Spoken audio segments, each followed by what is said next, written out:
J'ai entendu dans votre présentation que de nombreuses mesures compensatoires étaient prévues. Mais derrière ce mot mesures compensatoires, qu'est-ce qu'on met par exemple?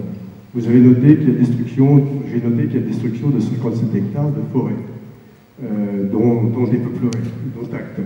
Mais que va-t-on mettre en mesures compensatoires que vous avez citées pour compenser ces hectares de forêt qui sont détruites, qui sont peut-être des forêts alluviales ou des forêts très anciennes, qui vivent probablement en milieu humide. Donc, que va-t-on faire? Deuxième point, la biodiversité. Donc, de nombreuses mesures compensatoires sont prévues, vous les avez notées effectivement, mais comment va-t-on mesurer que ces mesures compensatoires compensent les effets sur la biodiversité du Haut-Canal des Grands Canaries? Ok, donc deux questions, la compensation de la suppression d'hectares de forêt et puis finalement le suivi et le suivi des engagements et la mesure des effets.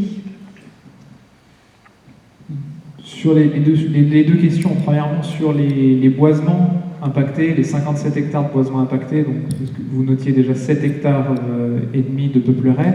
Après sur les autres boisements, nous avons évité tous les boisements alluviaux anciens et patrimoniaux.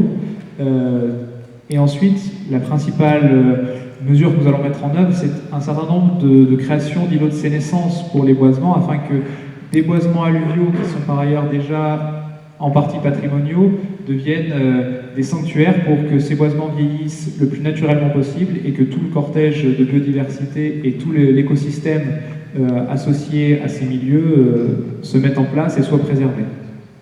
Concrètement, un îlot de sénescence. Un îlot de sénescence, c'est concrètement c'est une forêt où l'homme n'intervient plus.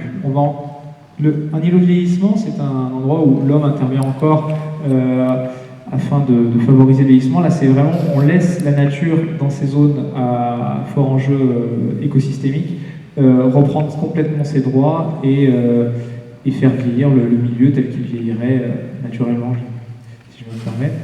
Ensuite, concernant la valeur de nos mesures compensatoires, ce sera jugé par l'autorité environnementale et par les services de l'État instructeur en matière de biodiversité lors de notre dossier d'autorisation environnementale qui sera constitué courant de l'année 2021-2022.